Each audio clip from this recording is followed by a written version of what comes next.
أعوذ بالله من الشيطان الرجيم. بسم الله الرحمن الرحيم. يا أيها النبي إذا طلقتم النساء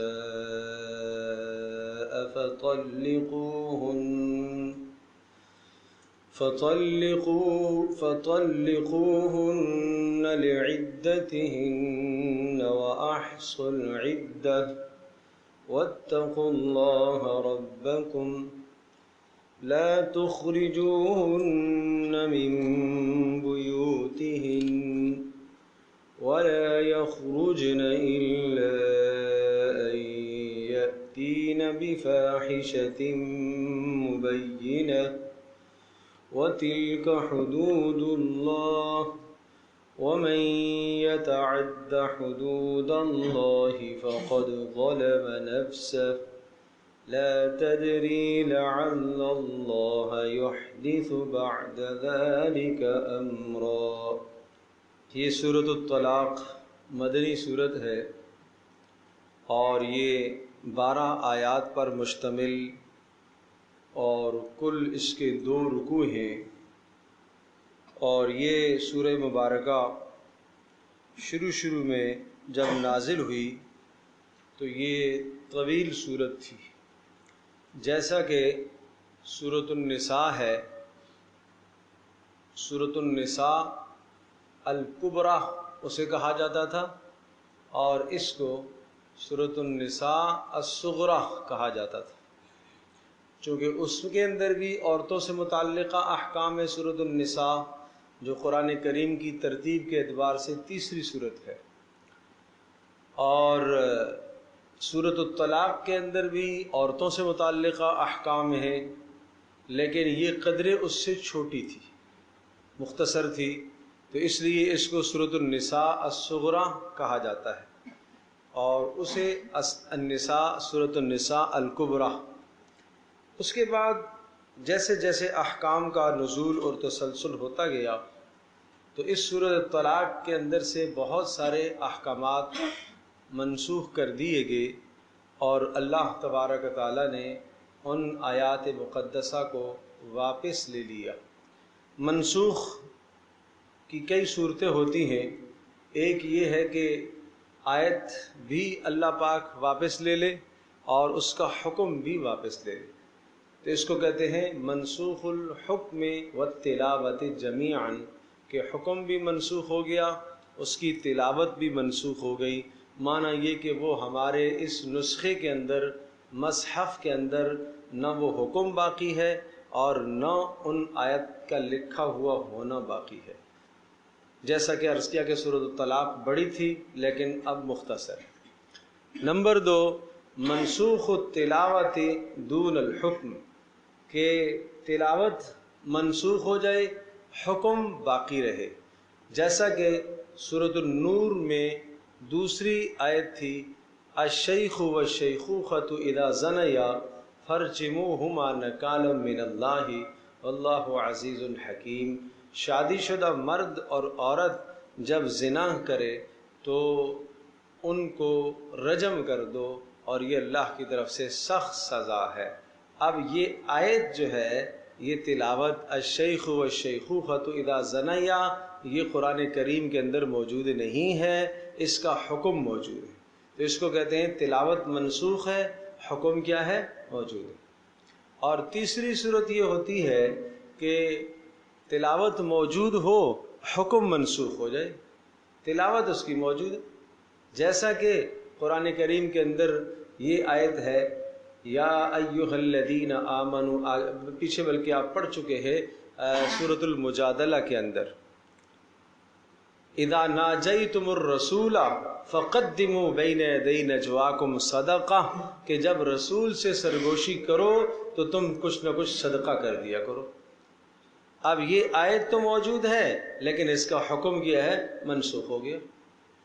تو یہ 3 اقسام ہیں نسخ کی، منسوخ ہونے کی، قرآن کریم کی اصطلاح میں یہ ذہن نشین کرنے کی ہے. اور سورۃ الطلاق جو ابھی ہم پڑھیں گے انشاءاللہ، 12 آیات اور 2 رکوع پر مشتمل ہے۔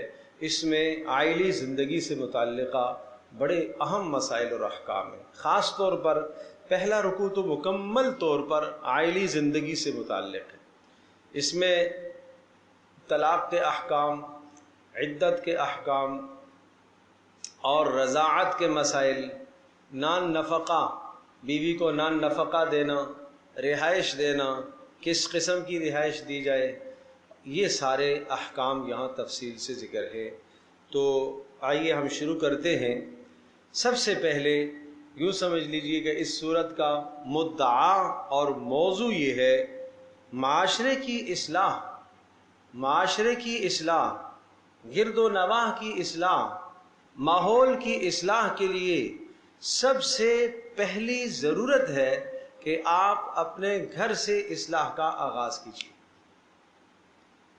اور معاشرے کی اصلاح کے لیے ضروری ہے کہ میاں بیوی کے درمیان کی زندگی خوشگوار رہے۔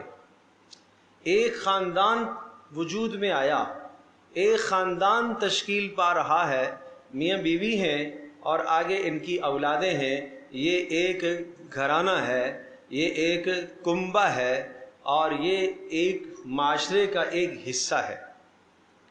اب یہاں سب سے پہلے اصلاح کیسے ہو، اس گھر کے اندر اصلاح کیسے ہو، اس گھر کے اندر صحیح نظام کیسے چلے، تو میں تھوڑا سا پیچھے جاؤں گا، تب میں اس صورت کی تفصیل میں آؤں گا کہ ازدواجی زندگی بہتر ہونی چاہیے۔ ازدواجی زندگی کہاں سے شروع ہوتی ہے؟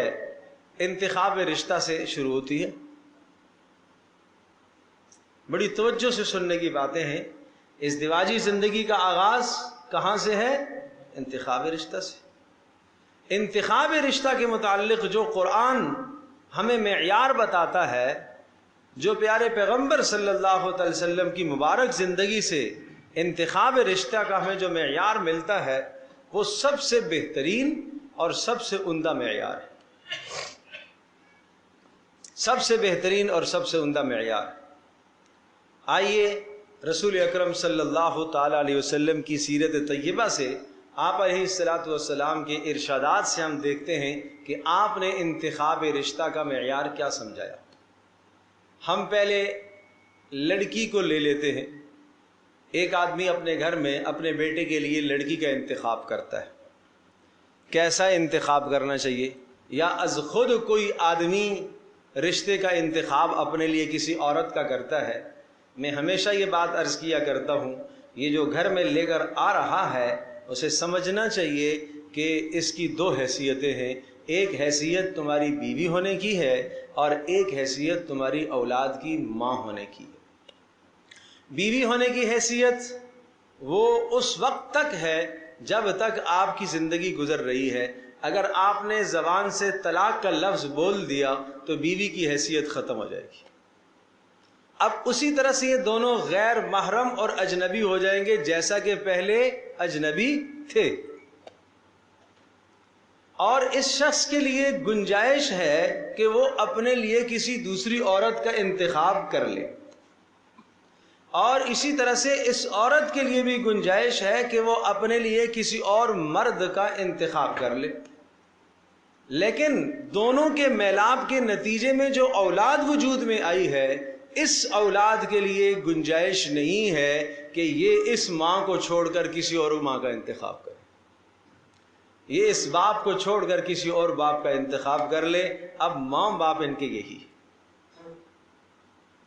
تو میں عرض کر رہا ہوں کہ جو آدمی یوں سمجھ لیجئے کہ اپنے لیے ایک عورت کا انتخاب کر رہا ہے، ایک رشتے کا انتخاب کر رہا ہے، اسے یہ جاننے کی اشد ضرورت ہے، بہت شدید ترین اشد ضرورت ہے کہ وہ جس عورت کو لے کے آ رہا ہے وہ اس کی بیوی ہے اور وہ اس کے بچوں کی ماں ہے۔ تو بچوں کے لیے اگر نیک ماں کا انتخاب نہیں کیا جائے گا تو پھر اچھا نہیں ہوگا۔ یہاں جو بیٹا، اگر بچوں کے لیے نیک ماں کا انتخاب نہیں ہوگا تو یہ آپ نے اپنی اولاد کا سب سے پہلا حق مار دیا۔ اگر نیک ماں کا انتخاب نہیں کیا تو آپ نے یہ پہلا حق مار دیا۔ ٹھیک ہے؟ نمبر 2، رسول اللہ صلی اللہ تعالی علیہ وسلم سے پوچھا گیا، آپ علیہ الصلوۃ والسلام نے معیار بتایا، تنکح المرأۃ لاربع، عورت کے اندر 4 چیزیں دیکھی جاتی ہیں، لمالہا، مال دیکھا جاتا ہے، نمبر 2 لحسبہا، حسب خاندان دیکھا جاتا ہے، نمبر 3 لجمالہا، حسن دیکھا جاتا ہے۔ کچھ لوگ حسن پر فریفتہ ہو کر بد اخلاق بد چلن کا انتخاب کر لیتے ہیں اور بعد میں ساری زندگی ان کو پریشانی ہوتی ہے۔ کچھ لوگ مال دیکھ کر انتخاب کر لیتے ہیں، مال بھی عارضی چیز ہے، عورت کے پاس مال تھا، مال دیکھ کر شادی کی انہوں نے۔ کچھ لوگ حسب نسب دیکھ کر نکاح کر لیتے ہیں، تو حسب نسب دیکھا تو وہ بھی کوئی مضبوط بنیاد نہیں ہے۔ رسول اللہ صلی اللہ علیہ وسلم نے مضبوط بنیاد بتائی ہے، لدینہا فاظفر بذات الدین تربت یداک، فرمایا دین کو بھی دیکھ کر نکاح کیا جاتا ہے، تم دین دیکھ کر انتخاب کیا کرو، اس میں تمہارے لیے کامیابی ہے۔ تو پیارے پیغمبر صلی اللہ علیہ وسلم نے ان 4 چیزوں میں سے کس کا انتخاب فرمایا؟ دین کا۔ مال کو دیکھا جاتا ہے، جمال کو دیکھا جاتا ہے، حسب کو دیکھا جاتا ہے، تم دین کو دیکھو تو تم کامیاب ہو جاؤ گے۔ یہ کون کہہ رہے؟ پیارے پیغمبر صلی اللہ تعالی علیہ وسلم ارشاد فرما رہے کہ عورت میں کیا دیکھا کرو؟ بولو بھائی، دین دیکھا کرو۔ بات سمجھ میں آ گئی کہ انتخاب رشتہ کیسے کرنا ہے؟ نمبر 2 سورۃ البقرہ کی آیت بینہ آپ ساتھ اس کے ساتھ ملائیں، وَلَا تَنْكِحُوا الْمُشْرِكَاتِ حَتَّى يُؤْمِنَّ، مشرکہ عورتوں سے، کافرہ عورتوں سے نکاح مت کیا کرو جب تک وہ ایمان نہ لے آئیں۔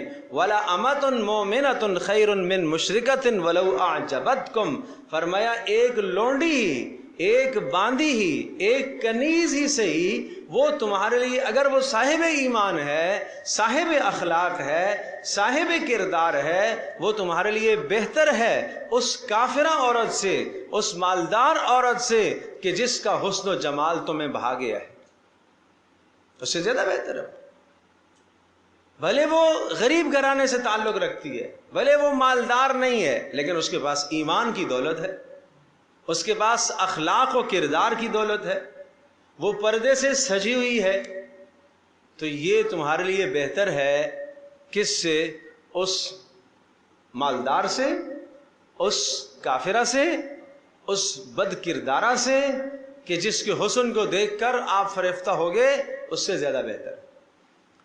2 باتیں ہو گئیں، حدیث میں 4 باتوں میں سے ایک بات کا انتخاب بتایا، اور ادھر آیت سورۃ البقرہ کی ارشاد فرمائی کہ جس میں بتایا کہ تمہیں اگرچہ یہ کافرہ، بد کردارہ، بد اخلاق، یہ اگرچہ تمہیں بہا جائے تب بھی تمہارے لیے مومن، نیک، صالح بہتر ہے۔ اب اگلی جو سورت ہے نا، سورۃ الطلاق، اس میں آپ کو آیات دکھا دیتا ہوں، ذرا ایک نظر دیکھ لیں اور پھر ہم آگے چلتے ہیں۔ یہ بڑا اہم مضمون ہے، ذہن نشین فرمائیے گا۔ سورۃ الطلاق کے بعد جو اگلی سورت ہے نا، سورۃ التحریم، اس کی آیت نمبر 5 کو آپ دیکھیے، عَسَىٰ رَبُّهُ إِن طَلَّقَكُنَّ أَن يُبْدِلَهُ أَزْوَاجًا خَيْرًا مِّنكُنَّ مُسْلِمَاتٍ مُؤْمِنَاتٍ قَانِتَاتٍ تَائِبَاتٍ عَابِدَاتٍ سَائِحَاتٍ سَيِّبَاتٍ وَأَبْكَارٍ۔ مل گئی آیت؟ اب یہاں آپ دیکھیے پیارے پیغمبر صلی اللہ تعالی علیہ وسلم کے لیے جن خواتین کا اللہ انتخاب کرنا چاہتا ہے اور جن عورتوں کا اللہ نے انتخاب کیا، یاد رکھیے گا رسول اللہ صلی اللہ علیہ وسلم نے فرمایا کہ میں نے کوئی شادی وحی کے بغیر نہیں کی اور کوئی شادی وحی کے بغیر نہیں دی، رشتہ دیا تو بھی وحی سے اور رشتہ کیا تو بھی وحی سے۔ بات سمجھے نہیں سمجھے؟ تو یہ اللہ کا انتخاب ہے۔ پیارے پیغمبر صلی اللہ تعالی وسلم نے جو بیٹیاں دیں وہ بھی اللہ کا انتخاب، اور رسول اللہ صلی اللہ علیہ وسلم نے جو شادیاں کی وہ بھی کیا ہے؟ اللہ کا انتخاب ہے۔ اب اللہ کیسی عورتیں چاہتا ہے نبی کے لیے؟ دیکھیے گا، نمبر 1 مسلمات، سر سے لے کر پیر تک اسلام سجا ہوا ہونا چاہیے، سر سے لے کر پیر تک اسلام سجا ہوا ہونا چاہیے۔ اس کے لیے عائشہ رضی اللہ تعالی عنہا کی سیرت اور کردار نمونہ ہو، اس کے لیے فاطمہ رضی اللہ تعالی عنہا کا کردار نمونہ اور مثال ہو، با پردہ خاتون ہو، مسلمات، مان لینے والی، اسلام کے احکام کو مان لینے والی۔ نمبر 2، مؤمنات، اللہ کی ذات عالی پر کامل بھروسہ اور اعتماد رکھنے والی، مال پر، دنیا کی چیزوں پر، دنیا کے اسباب و سامان پر توکل اور بھروسہ نہ ہو، بلکہ بھروسہ کس پر ہو؟ اللہ کی ذات عالی، اللہ کی ذات عالی پر بھروسہ ہو۔ شوہر فقیر ہے لیکن ہے دیندار، اس کا بھروسہ ہے اللہ پر کہ اللہ مجھے کھلائے گا، اس کے ذریعے سے اللہ مجھے عطا کرے۔ وہ یہ نہیں کہتی کہ جناب مجھے اس معیار کا چاہیے، وہ یہ نہیں کہتی کہ جناب نہیں اس کا تو یہ ٹھیک نہیں ہے، اس کا تو قد ٹھیک نہیں ہے، اس کی تو شکل ٹھیک نہیں ہے، اس کا تو حلیہ ٹھیک نہیں ہے، اس کا تو کاروبار ٹھیک نہیں ہے، اس کا اپنا گھر نہیں ہے، اس کا جناب مکان اپنا نہیں ہے، اس کی گاڑی اپنی نہیں ہے۔ وہ یہ نہیں کہتی بھائی، اس کا بھروسہ کس پر ہے؟ اللہ پر بھروسہ ہے۔ یہ خوبی ہونی چاہیے عورت میں۔ اگر ایک عورت سے آ کے کہا جائے بیٹی آپ کے رشتے کی بات آ رہی ہے، آپ کا رشتہ آیا ہے، اور وہ رشتہ ہے تو دیندار لیکن غریب لڑکا ہے تو بہت نیک، بہت نیک ہے، بہت اخلاق کا اچھا ہے، بہت پیارا ہے، لیکن اتنا زیادہ خوبصورت نہیں ہے، لیکن مال بھی نہیں ہے اس کے پاس، اور وہ خاندانی بھی نہیں ہے، ایک نارمل گھرانے سے تعلق رکھتا ہے، تو اگر اس کا اللہ کی ذات عالی پر بھروسہ ہوگا تو یہ کہے گی مجھے تسلیم، مجھے کیا ہے؟ بولو، تسلیم۔ میں اس پر ایک واقعہ سناتا ہوں۔ پیارے پیغمبر صلی اللہ تعالی وسلم کی خدمت میں ایک شخص تھے، ایک صحابی، غریب صحابی تھے، اور بہت بڑا ان کا خاندان نہیں تھا، اور شکل و صورت کے اعتبار سے بھی خوبصورت نہیں تھے۔ رسول اللہ صلی اللہ علیہ وسلم کی خدمت میں آتے رہتے تھے۔ ایک مرتبہ رسول اللہ صلی اللہ علیہ وسلم نے پوچھا کہ سعد شادی کرو گے؟ تو اور کہتے میں نے منع کر دیا، میں نے کہا کہ رسول مجھے کون شادی دے گا؟ دوبارہ پھر پوچھا سعد شادی کرو گے؟ پھر میں نے یہی کہا۔ کہنے لگے میرے دل میں بڑا تردد رہا کہ میں نے غلطی کر دی، میں ہاں کر دیتا، اور ہاں کر دیتا تو جب رسول اللہ صلی اللہ علیہ وسلم پوچھ رہے ہیں تو آپ انتظام بھی فرمائیں گے۔ اب انتظار میں کہ اب مجھے رسول اللہ صلی اللہ علیہ وسلم پوچھیں تو میں ہاں کروں گا۔ پھر ایک دن رسول اللہ صلی اللہ علیہ وسلم نے پوچھا ساتھ شادی کرو گے؟ جی اللہ کے رسول کرو۔ آپ علیہ الصلوۃ والسلام نے ایک انصار گھرانے میں، انصار مدینہ منورہ کے اندر جو رہنے والے انصار تھے، بڑا خاندان تھا، اعلیٰ خاندان ہے، اور ایک انصاری کے گھر میں آپ نے ان کو بھیجا کہ جاؤ فلاں فلاں کو جا کے کہو کہ آپ کی بیٹی کے لیے اللہ کے نبی صلی اللہ تعالی علیہ وسلم نے مجھے بھیجا ہے، یہ پیغام لے کر آیا۔ یہ وہاں پہنچ گئے، جا کے ان سے کہا، انہوں نے شاید سمجھا کہ رسول اللہ صلی اللہ علیہ وسلم اپنی ذات کے لیے انتخاب فرما رہے ہیں، تو پیارے پیغمبر صلی اللہ علیہ وسلم اپنی ذات کے لیے انتخاب فرمائیں، یہ تو سعادت کی بات ہے کہ ہمارا گھرانہ ہم رسول اللہ صلی اللہ علیہ وسلم کے سسر بن جائیں، پیارے پیغمبر صلی اللہ علیہ وسلم داماد بن جائیں، اور رسول اکرم صلی اللہ علیہ وسلم سے ہماری رشتہ داری ہو جائے، اور ہماری بیٹی ام المومنین بن جائے، مسلمانوں کی ماں بن جائے۔ کتنی بڑی سعادت ہے۔ لیکن جب پتہ چلا نہیں رسول اللہ نے اپنے لیے نہیں کہا، انہوں نے کہا نہیں رسول اللہ نے میرے لیے کہا ہے، تو وہ انصاری صحابی دروازے سے ہی کہنے لگے نہیں آپ کو نہیں، آپ کو نہیں دوں گا۔ یہ واپس آ گئے، گھر تھے چھوٹے چھوٹے، اندر بیٹی سن رہی تھی، اس بیٹی نے دیکھا نہیں یہ شخص، یہ بیٹی جانتی نہیں ہے اس شخص کو، یہ بیٹی اس کے خاندان سے آگاہ نہیں ہے، یہ بیٹی اس کی ملازمت سے، اس کی آمدنی سے، اس کی شکل و صورت سے بھی آگاہ نہیں ہے۔ بیٹی نے کہا ابا جان معاملہ میرا ہے نا، اور یہ بھیجا کس نے ہے؟ پیارے پیغمبر صلی اللہ علیہ وسلم نے بھیجا، اللہ کے نبی نے بھیجا ہے، اللہ کے نبی کا بھیجا ہوا آپ خالی واپس نہ لوٹائیں، مجھے تسلیم ہے۔ فقیر ہے، اللہ ہمیں غنی کرے گا۔ حسن و جمال نہیں ہے، کوئی بات نہیں، دین تو ہے نا، اللہ کے نبی نے بھیجا ہے تو دین تو ہے، اللہ کے نبی نے جو بھیجا ہے تو مطلب ہے دین تو ہے اس میں، تو مجھے یہ قبول ہے۔ یہ انصاری صحابی دوڑتے دوڑتے رسول اللہ کی خدمت میں پہنچے، وہ شخص پہلے پہنچائے تھے، تو آپ نے ان سے پوچھا منع کر دیا؟ جی اللہ کے رسول انہوں نے منع کر دیا۔ اتنے میں پیچھے باپ بھی پہنچا، اللہ کے رسول منع کیا تھا لیکن اب ہمیں قبول ہے۔ رسول اللہ صلی اللہ علیہ وسلم نے فرمایا خرچ جمع کرو بھائی۔ 700 درہم جمع ہوئے اور ان کی نکاح کا انتظام ہوا، پیارے پیغمبر صلی اللہ تعالی علیہ وسلم نے نکاح کرا۔ مجھے آپ بتائیے کہ اس بیٹی نے آخر اس کی بھی کچھ خواہش اور چاہت تھی نا، آخر وہ بھی تو انسان تھی نا، وہ بچی، اس کے دل میں بھی کوئی جذبہ تھا۔ وہ جو یہ کہہ رہی ہے نہ دیکھا ہے نہ سنا ہے نہ خاندان کو جانتی ہے نہ مال ہے اس شخص کے پاس، لیکن مجھے قبول ہے، کیوں؟ اللہ کی ذات عالی پر ایمان ہے۔ آج میری بیٹیاں کیوں لمبی لمبی شرطیں لگاتی ہیں؟ آج میری بچیاں بہنیں کیوں شرطیں لگاتی ہیں اور ان کی زندگیاں ڈھل جاتی ہیں؟ آج کیوں ماں باپ لمبی لمبی شرطیں لگاتے ہیں؟ لڑکے کے اندر یہ بھی ہو، یہ بھی ہو، یہ بھی ہو، ایسی تعلیم ہو، ایسا کاروبار ہو، یہ کرتا ہو، وہ کرتا ہو، 40,000 کی تنخواہ، نہیں جی یہ تھوڑی ہے۔ ارے اللہ کے بندو، آج 40 ہے، اللہ غنی کرے گا بھائی۔ ان یکونوا فقراء یغنیہم اللہ من فضلہ، اگر فقیر ہیں تو اللہ غنی کرے گا۔ کیا اس پر ایمان نہیں ہے؟ اس پر ایمان نہیں ہے؟ پھر کیوں ایسی باتیں کرتی ہیں؟ اور ماں باپ بھی جناب اس طرح سے، نہیں جی ابھی تو ہماری بچی، او میرے عزیزو، میرے دوستو، بچی بالغ ہو گئی، اس کا سوچنا انتظام کرو۔ حضرت فاطمہ رضی اللہ تعالی عنہا کا نکاح حضرت علی رضی اللہ تعالی عنہ سے ہوا۔ حضرت فاطمہ کی عمر 18 سال کی تھی۔ پیارے پیغمبر صلی اللہ تعالی علیہ وسلم نے اپنے عمل سے یہ سمجھا دیا کہ 18 سال کی عمر کی بچی کو رخصت ہو جانا چاہیے۔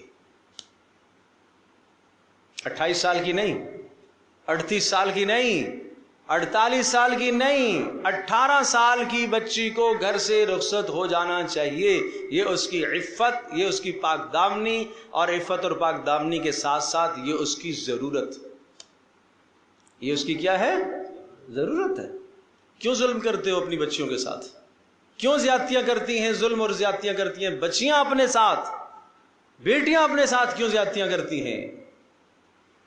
یہ اللہ کے حق، اللہ کے حقوق کو پامال کرنا ہے، اللہ کی حدود کو پامال کرنا ہے۔ یہ گناہگار ہوں گی۔ اس حالت میں اگر انہوں نے کسی قسم کے گناہ کا ارتکاب کیا تو یاد رکھیے گا وہ گناہگار تو ہیں، ان کے ساتھ ساتھ ان کے ماں باپ بھی گناہگار ہوں گے، ان کے ماں باپ بھی گناہگار ہوں گے۔ تو دوسری خوبی کیا بتائی؟ مومنات، اللہ کی ذات عالی پر کامل بھروسہ۔ تیسری قانتات، فرمانبردار۔ آپ نے منتخب کی ہے جناب، آپ نے رشتہ دیکھا ہے، 1 بار جاؤ، 2 بار جاؤ، 3 بار جاؤ، دیکھتے ہیں کہ ماں نے اس بچی کو کہا بیٹی جاؤ چائے بنا کے لاؤ، کیسے اٹھی ہے یہ آپ دیکھیں نا، یہ ماؤں کا کام ہے دیکھنے کا۔ آج تو رواج یہ چل پڑا ہے کہ جناب پہلے سے انتخاب ہو جاتا ہے، لڑکی لڑکا خود منتخب کر لیتے ہیں ایک دوسرے کو، اور اس کے بعد جناب ماں باپ کو پتہ چلتا ہے، اب ماں باپ وہ اس پر مرنے کو تیار، یہ اس پر مرنے کو تیار۔ ظلم اور زیادتی ہے بھائی۔ پرسوں ایک جوان میرے پاس آیا اور اس نے اپنا ہمارے پاس تو جناب وظیفوں کے لیے ہی آتے ہیں، میں بیٹا کیا بہت ضروری بات ہے آپ سے، بیٹا کیا بات ہے؟ بیٹا میں جلدی میں ہوں، مجھے کہیں جانا نہیں، مجھے بہت ضروری بات، 1 منٹ کی بات۔ اچھا بھائی بیٹا سناؤ۔ آؤ، ایک فلاں لڑکی ہے، میں اس کو پسند کرتا ہوں اور اس کے ماں باپ نہیں مان رہے۔ میں نے کہا پھر کیا ہے؟ نہیں مجھے وہیں کرنی ہے۔ بھائی کیوں تو کہہ رہا ہے مجھے وہیں کرنی ہے؟ مجھے کوئی وظیفہ، میں نے کہا بیٹا نہیں، ایسا کوئی وظیفہ نہیں ہے، نہ میں وظیفہ بتاؤں گا، ایسا کوئی وظیفہ نہیں۔ اگر آپ میں کہا پہلے تو یہ بتاؤ تم اس سے جو رابطے میں ہو، کہا وہ بھی میرے ساتھ کرنا چاہتی ہے، میں بھی اس کے ساتھ کرنا چاہتا ہوں، وہ بھی راضی ہے، میں بھی راضی ہوں، میرے ماں باپ راضی ہیں، اس کے ماں باپ نہیں راضی ہیں، یہ جو تمہارا رابطہ ہے یہ حرام کام کیوں کر رہے ہو؟ اور پھر اس حرام کام کے ارتکاب کرتے ہوئے تم وظیفہ پڑھو گے؟ زہر کھاتے ہوئے مقویات کوئی کھائے گا، زہر بھی کھا رہا ہے اور جسم کو طاقتور چیزیں بھی کھا رہا ہے، تو اس کا کیا فائدہ؟ اس کو کیا فائدہ ہوگا اس کا؟ تو اس لیے میں نے یہ عرض کیا کہ بیٹا غلط ہے. سب سے پہلا کام تو آپ کو یہ کرنا چاہیے، اپنے نمبر ڈیلیٹ کرنے چاہیے. آپ یہ جائز نہیں ہے آپ کا رابطہ رکھنا اس سے.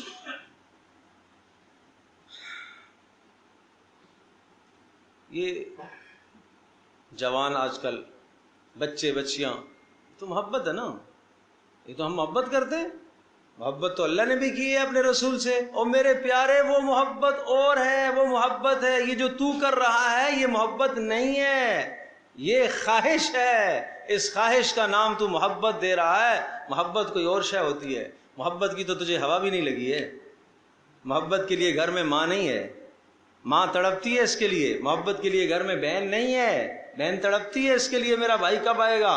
اور بہن کو جناب تلخ جواب دیتا ہے، کڑاکے دار جواب دیتا ہے، لیکن یہ باہر اس کی محبت ہے. یہ کوئی محبت ہے؟ یہ کون سی محبت ہوئی؟ تو اس لیے قانتات میں عرض کر رہا تھا کہ جب ماں جائے اپنے بیٹے کے رشتے کے لیے، دیکھے جس بچی کا انتخاب کرنے جا رہی ہے اس کو ماں نے کام بتایا، یہ کیسے اٹھ رہی ہے، فرما بردار ہے کہ نہیں ہے. اگر وہ ماں کی فرما برداری کر رہی ہے نا تو وہ کل شوہر کی بھی فرما برداری کرے گی. آپ نے دیکھا بڑی خوبصورت تو ہے، بڑی پڑھی لکھی ہے، ڈاکٹر بھی ہے. ماں نے کہا کہ جناب بیٹی جاؤ چائے بنا کے لے. نہیں اماں یہ کام تو مجھ سے نہیں ہوتا. مطلب یہ ہے کہ فرما برداری نہیں ہے. آپ کو اسی جگہ پر منع کر دینا چاہیے، آپ کو فوری منع کر دینا چاہیے. یہ جو کہا پہلے جا کے دیکھو، مائیں دیکھیں، بہنیں دیکھیں. اور دیکھنے کا کوئی معیار تو تمہارے پاس ہونا کہ ہم کیا چیز دیکھیں. کسی سے پوچھو تو صحیح مسئلہ کہ ہم کیا شے دیکھیں. تم تو شکل دیکھ کے آ جاتی ہو بس. کوئی چیز دیکھنے کی تو دیکھو، اخلاق دیکھو، اس کا کردار دیکھو، اس کی خوبیاں دیکھو، اس کا اٹھنا بیٹھنا دیکھو، اس کا اطاعت شعاری ماں کے ساتھ دیکھو، اس کا اپنی ماں کے ساتھ بات کرنے کا سلیقہ دیکھو. کیا سلیقہ ہے، ماں کے ساتھ کیسے گفتگو کرتی ہے، یہ پرکھنے کا کہا ہے. قانتات فرما بردار، تائبات توبہ کرنے والی. اس کا ترجمہ میں عرض کرتا ہوں، غلطی کا اعتراف کرنے والی. ایک بار گئے، دو بار گئے، تین بار گئے، ماں نے اسے کام بتایا اور جناب کام غلط ہو گیا تو فوری وہ سوری کرے، امی غلطی ہو گئی مجھ سے. اور اگر ڈٹ جانے والی ہے، نہیں میں نے ٹھیک کیا امی آپ غلط کہہ رہی ہیں، تو اس کا مطلب ہے کہ یہی بدتمیزی کل آگے شوہر سے بھی کرے، یہی بدتمیزی کل ساس سے بھی کرے گی. گھرانہ کیسے ٹھیک ہوگا؟ عابدات، عبادت گزار. آپ مسئلہ یہ ہے کہ ہم نے عبادت تو دیکھنی ہی نہیں ہے بھائی، ہم تو جاتے ہی ہیں رات عشاء کے بعد جب سب تھک کر چور ہو چکے ہوتے ہیں. بھائی نمازوں کے وقت میں جاؤ نا، نماز بھی دیکھو، نماز کیسے پڑھی ہے اس نے. عابدات، عبادت کیسی ہے اس کی. زور اثر کا وقت آپ کا وہاں گزرے، آپ دیکھو نا، یہ چیزیں دیکھ، یہ قرآن بتا رہا ہے. عابدات ہے، عبادت گزاری ہو اس کی زندگی میں. تائبات، عابدات. سائحات، خواہشات پر قابو پانے والی ہو، خواہشات پر قابو پانے والی ہو. یہ دیکھنا ہے. آپ نے دیکھا اس نے گھر میں سامان تیار کیا، آپ کے لیے اکرام تیار کیا، کس انداز سے اس نے کیا ہے، کیا سلیقہ ہے. اسراف اور فضول خرچی تو نہیں کر رہی.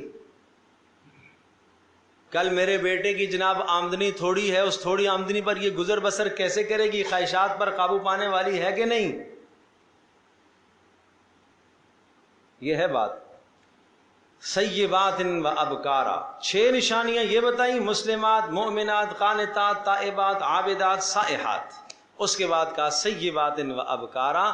ان 6 صفات کی عورت اگر تمہیں مل جائے، سیبات و ابکارا، چاہے مطلقہ مل جائے، سنیے گا جو بات میں کہہ رہا ہوں، چاہے متوفی عنہا زوجہا، اس کا شوہر مرا ہوا ہو، یعنی پہلے سے شادی شدہ تھی وہ ہو، او ابکارا، یا کنواری ہو. ادھر تو مطلقہ کی طرف یا جس کا شوہر مر گیا ہے اس کی طرف تو ہم جاتے ہی نہیں ہیں. یہ معاشرے میں رواج ایسا ہو گیا اس کی طرف تو ہم جاتے ہی نہیں. نہیں جی ہمارا بیٹا کنوارا ہے تو کنوارے کے لیے کنواری ہی آئے گی. کیوں؟ کوئی فرض ہے کیا؟ پیارے پیغمبر صلی اللہ تعالی علیہ وسلم نے پہلی شادی حضرت خدیجہ رضی اللہ تعالی عنہا سے کی ہے. کیا خدیجہ کنواری تھی؟ خدیجہ رضی اللہ تعالی عنہا 2 شوہروں سے بیوہ ہو کے آ چکی تھی. عمر بھی بڑی تھی. رسول اللہ صلی اللہ علیہ وسلم کے عقد نکاح میں کنواری تو صرف حضرت عائشہ رضی اللہ تعالی عنہا ہے، باقی تو کوئی نہیں ہے. سوچو تو صحیح، اللہ کے نبی کی سیرت کیا ہے، اللہ کے نبی کی سنت کیا ہے. یہ پیارے نبی صلی اللہ تعالی علیہ وسلم نے کیوں ایسا کیا؟ سیبات سے یعنی مطلقات سے آپ نے شادیوں کیوں فرمائی؟ تاکہ معاشرے کے اندر مطلقہ کو جینے کا حق ملے. آج اگر جناب بیٹی مطلقہ ہو گئی ہے، خدا نہ خواستہ ایک بچہ لے کے آ گئی ہے، عمر بھی چھوٹی ہے، 22-23 سال کی بچی ہے، ابھی کوئی بھی رشتہ کرنے کو تیار نہیں، شادی کرنے کو تیار نہیں، مطلق ہے. بیٹا ہے ساتھ، اچھا بھائی بیٹے کو کیا کریں؟ بیٹا نہیں لے کے آئے گی تو کہاں چھوڑے؟ اس کا تو لخت جگر ہے نا، اس کے تو جگر کا ٹکڑا ہے، اس نے تو اپنا خون دے کے اسے پالا ہے، وہ چھوڑ سکتی ہے بیٹے کو؟ یہ کیوں ہم شرط لگاتے ہیں؟ قرآن کہتا ہے وَرَبَائِبُكُمُ اللَّاتِي فِي حُجُورِكُمْ. ربیبہ سورۃ النساء میں ربیبہ کا بیان آیا. ربیبہ کس کو کہتے ہیں؟ ربیبہ اس لڑکی کو کہا جاتا ہے کہ آپ نے کسی ایسی بیوہ سے شادی کی ہو کہ اس کی پہلے شوہر سے کوئی بچی ہو، وہ ربیبہ ہے آپ کے لیے. ربیبہ کے قرآن احکام بیان کرتا ہے کہ معاشرے میں ایسا ہوگا. تو بھائی یہ ہے انتخاب رشتہ لڑکی کا. یہ جو بات میں نے عرض کیا تھا کہ خاندان اور معاشرہ سدھرے گا کہاں سے؟ گھر سے. اور گھر سے سدھارنے کے لیے پھر کیا ضروری تھا کہ تھوڑا سا پیچھے آپ جائیں، انتخاب اچھا کریں. اس لیے یہ سارے انتخاب آج میری اس مجلس میں جتنے بیٹھنے والے بزرگ حضرات ہیں اور جو میری مائیں ہیں اور جو میری بچیاں ہیں، میری بہنیں ہیں، سب یہ باتیں طے کر لیں کہ ہم نے انتخاب رشتہ میں ان صفات کو دیکھنا ہے. انشاءاللہ ہم نے مال نہیں دیکھنا، ہم نے حسن و جمال نہیں دیکھنا. مال مل گیا تو ارے بد شکل نہ ہو، بس ٹھیک ہے. بس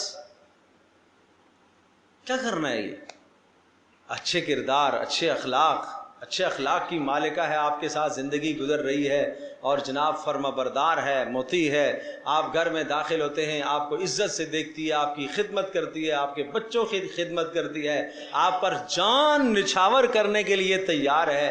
ٹھیک ہے خوبصورت نہیں، ٹھیک ہے غریب گھرانے سے ہے، اور دوسری آپ لے کر آئے جناب کیا ہے وہ بڑی خوبصورت ہے، حسن، لیکن اس کے نخرے اٹھائے نہیں جاتے. اس کو تو چارپائی پہ دینا پڑتا ہے کھانا بنا کر. وہ تو کہتی ہے میں آج یہ کھاؤں گی، میں تو گھر میں وہاں تو یہ کھاتی تھی، اب میں تو یہاں بھی یہی کھاؤں گی.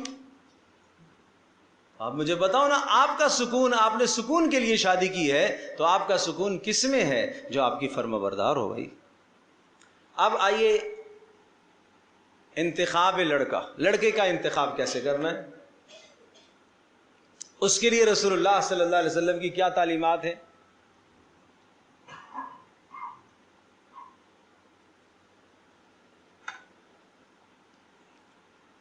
اذا خطب الیکم من ترضون دینہ وخلقہ فزوجوہ وان لم تفعلوہ ففساد عریض. جب ایسے لڑکے کا پیغام آپ کی بیٹی کے لیے آ جائے، ایسے جوان کا پیغام آپ کی بیٹی کے لیے آ جائے، من ترضون خلقہ ودینہ، جس کے اخلاق اچھے ہوں، جس کا دین اچھا ہو. 2 باتیں رسول اللہ صلی اللہ علیہ وسلم نے بتائی. اس میں کاروبار کا ذکر نہیں ہے، اس میں ملازمت کا ذکر نہیں ہے، اس میں پڑھائی کا ذکر نہیں ہے، اس میں حسن و جمال کا ذکر نہیں ہے. اس میں صرف 2 باتوں کا ذکر ہے، من ترضون خلقہ ودینہ، جس کے اخلاق آپ کو اچھے لگتے ہوں اور جس کا دین آپ کو اچھا لگتا ہو. فزوجوہ، تو اپنی بیٹی اس کو دے.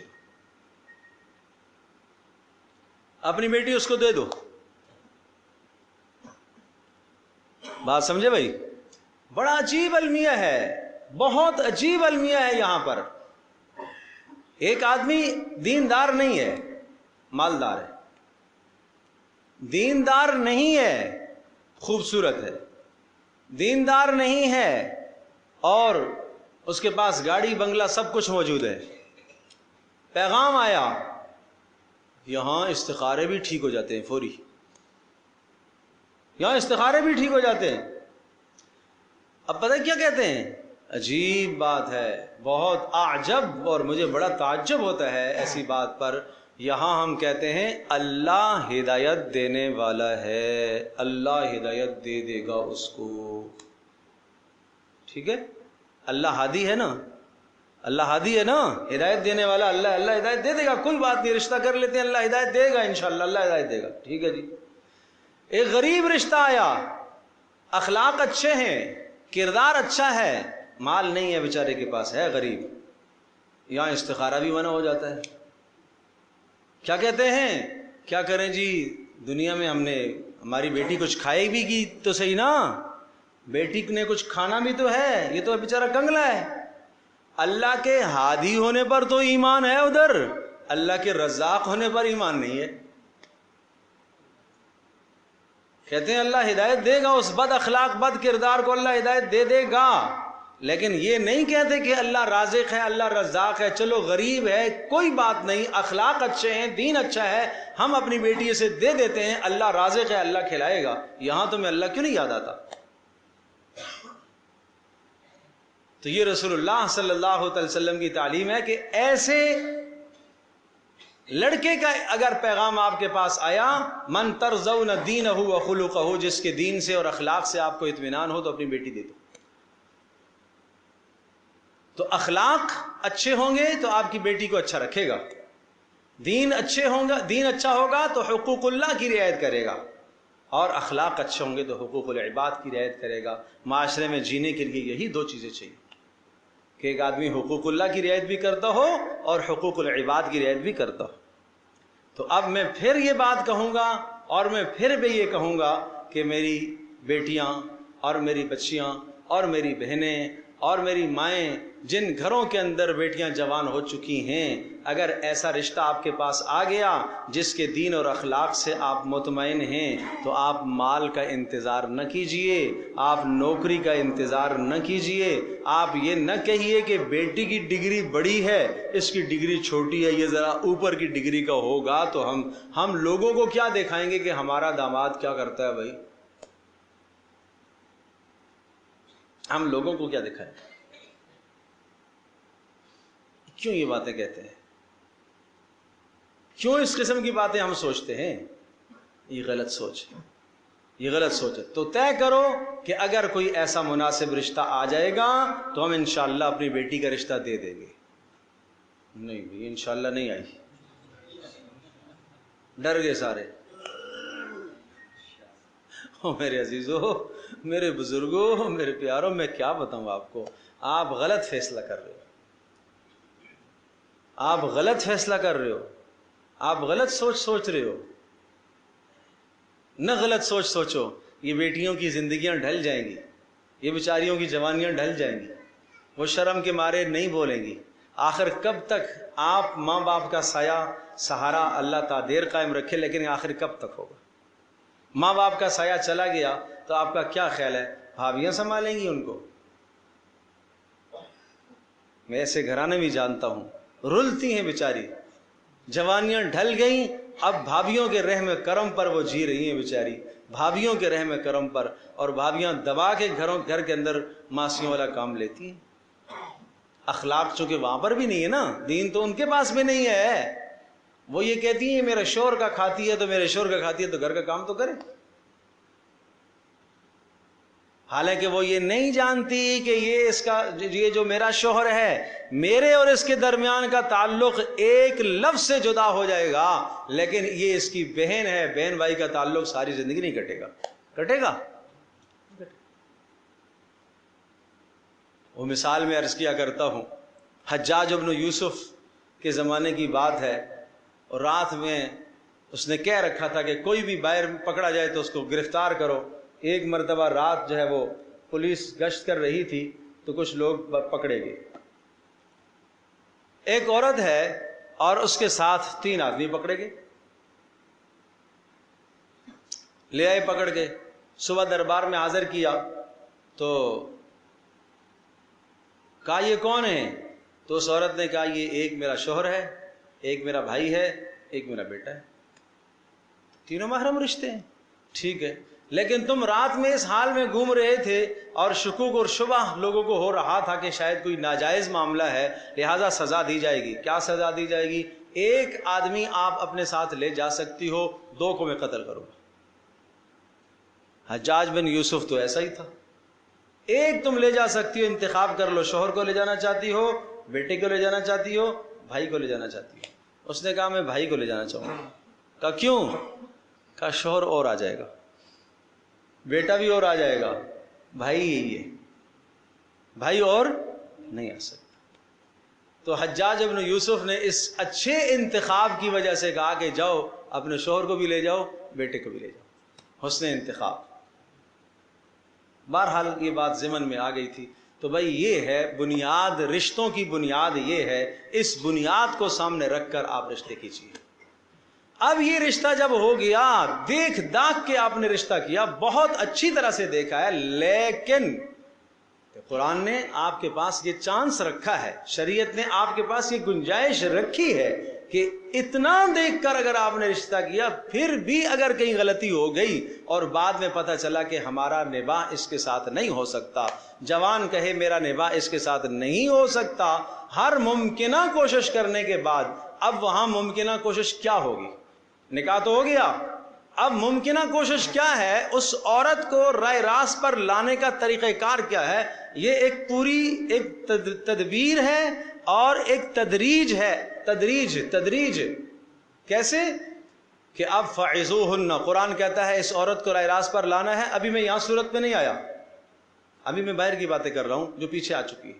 کیا کرنا ہے؟ فعظوہن, اس کو سمجھاؤ عورت کو.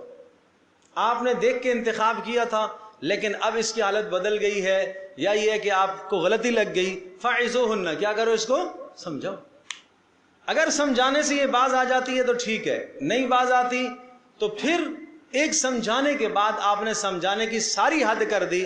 آپ نے اس کو اچھا ماحول فراہم کیا, آپ نے اس کو دیندار مجالس میں آپ نے شریک کیا, آپ اور جماعت میں اس کو لے کے گئے, جو سمجھانے کے ماحول تھے آپ نے سمجھایا, نہیں بات قابو میں آئی, پھر بھی نہیں مانی وہ. واہجروہن فی المضاجع, بستر جدا کر دو.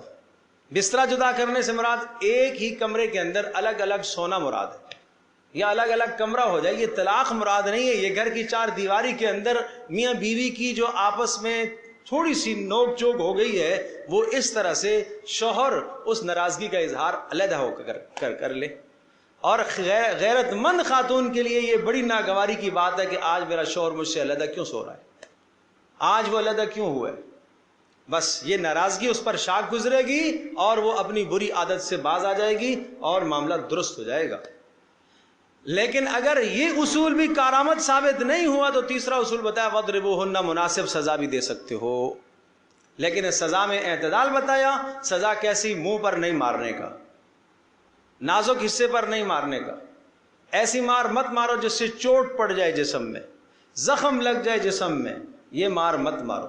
گالیاں مت دو, ذلیل مت کرو, خار مت کرو, بالوں سے پکڑ کے مت نوچو. ظالمو, یہ کیا ظلم ہے؟ یہ داستانیں بھی سننے کو ملتی ہیں. پکڑ کے گھسیٹا ہے, بالوں سے نوچا ہے, ماں بیٹے دونوں نے پکڑ کے مارا ہے,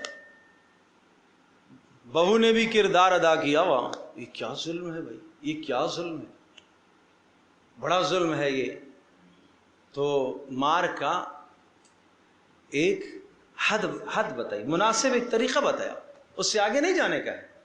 وَمَن يَتَعَدَّ حُدُودَ اللَّهِ, جو اللہ کی حدوں کو پامال کرے گا, ایک حد بتائی ہے. فَقَدْ ظَلَمَ نَفْسَهُ, اس نے اپنے اوپر ظلم کیا ہے, اس نے اپنے اوپر ظلم کیا ہے. اچھا جی, اس کے بعد اگر مارنے کے بعد بھی بات قابو میں نہیں آئی تو اب چوتھا اصول یہ سمجھایا, اب ان میاں بیوی سے بات باہر نکلنی چاہیے فَبَعَثُوا حَكَمًا مِّنْ أَهْلِهِ وَحَكَمًا مِّنْ أَهْلِهَا، ایک مرد لڑکے کے خاندان کا، ایک مرد لڑکی کے خاندان کا بیٹھے، یہ دو مرد بیٹھے اور یہ دو میاں بیوی، یہ چار افراد کے درمیان میں بات رہے۔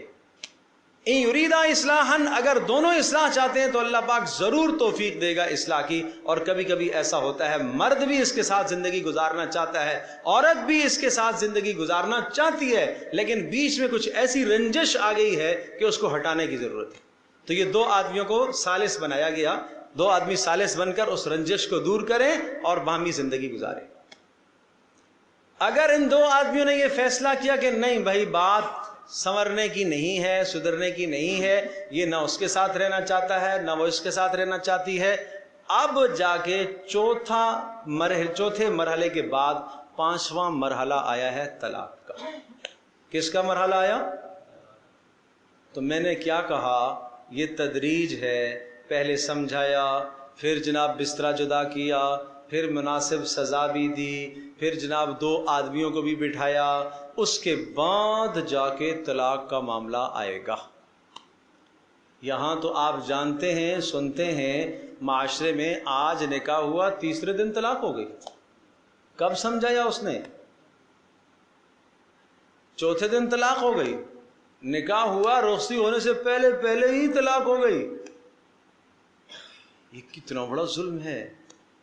یہ جاہل ہے، یہ ہے تو پڑھا لکھا، بڑی اعلیٰ ڈگریاں اس آپ کے بیٹے نے حاصل کر لیں، لیکن کیا آپ نے اس کو سکھایا بیٹا اس دیواجی زندگی سے منسلک ہونے لگا ہے تو تیرے گھر کے اندر ایک دوسرے گھر کی لڑکی آئے گی، بیٹی آئے گی، وہ کسی کی لخت جگر ہوگی جنہوں نے اپنی بیٹی کو پالا پوسا، جوان کر کے تیرے سپرد کیا، کیا اس کے اصول اور ضابطے تو جانتا ہے؟ تجھے اسے کیسے سنبھالنا ہے، کیسے رکھنا ہے، کیا کرنا ہے، تو اسے جانتا ہے؟ یہ سیکھنے کی ضرورت ہے، یہ جوان کو سیکھنے کی ضرورت ہے، یہ جوان بیٹی کو سیکھنے کی ضرورت ہے کہ وہ دوسرے گھر جا رہی ہے، اس کو وہاں سے کس طرح سے وہاں زندگی گزارنی ہے۔ اب جب نباہ کی کوئی صورت نہیں بنی تو اب یہاں آئیے سورت کے شروع میں، اب مضمون ہم یہاں سے شروع کرتے ہیں۔ یا ایھا النبی اذا طلقتم النساء۔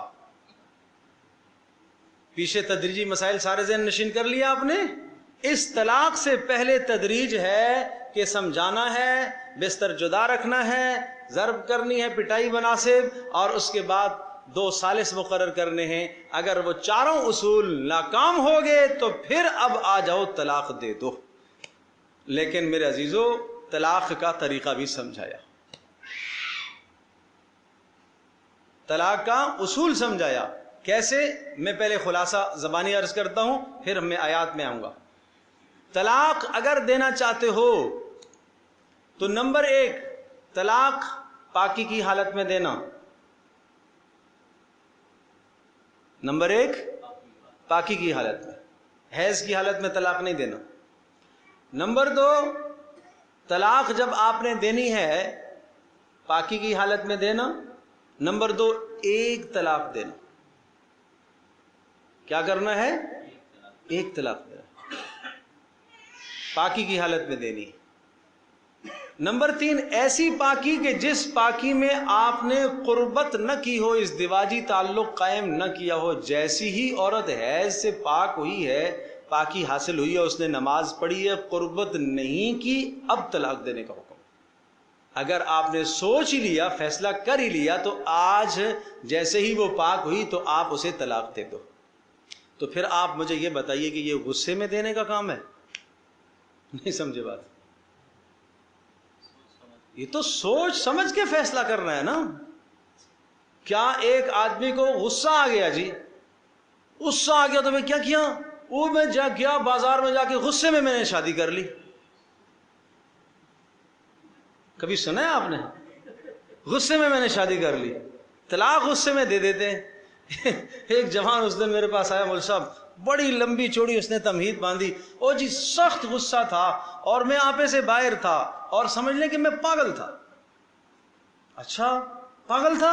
جی امام صاحب میں پاگل تھا، غصے میں پاگل، مجھے کچھ بھی سمجھ میں نہیں آ رہا تھا، تو میں نے 3 طلاقیں دے دی۔ تو میں نے کہا کون کون سامنے تھا؟ کہا اماں سامنے تھی، اماں کے سامنے میں نے 3 طلاقیں دی۔ تو میں نے کہا یہ 3 طلاقیں آپ نے بیوی کو خطاب کر کے کہی ہیں یا ماں کو خطاب کر کے کہی ہیں؟ کہا بیوی کو۔ تو میں نے کہا پھر تم پاگل کیسے تھے؟ جب تو بیوی اور ماں میں فرق کر رہا ہے کہ یہ میری ماں ہے یہ میری بیوی ہے، تو پاگل کہاں سے ہوا؟ نہیں سمجھے بات؟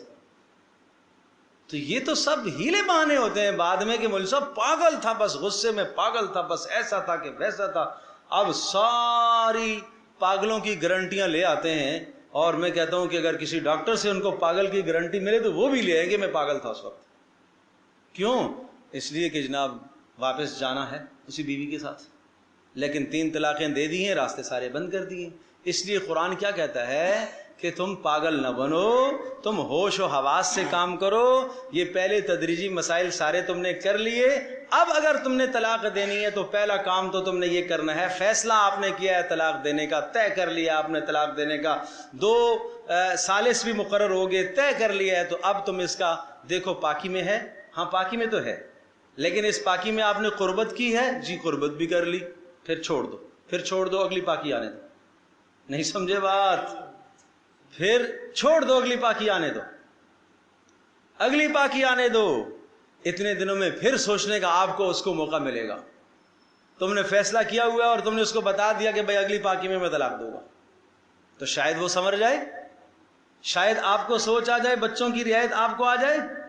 پھر اگلی پاکی جب آئی ہے اور حیض گزرنے کے بعد جب پاکی آئی ہے تو پھر یہ قرآن، اللہ اکبر اللہ اکبر، انسان کی نفسیات کو قرآن جانتا ہے، آدمی کی نفسیات کو دیکھ کر اللہ بات کرتا ہے۔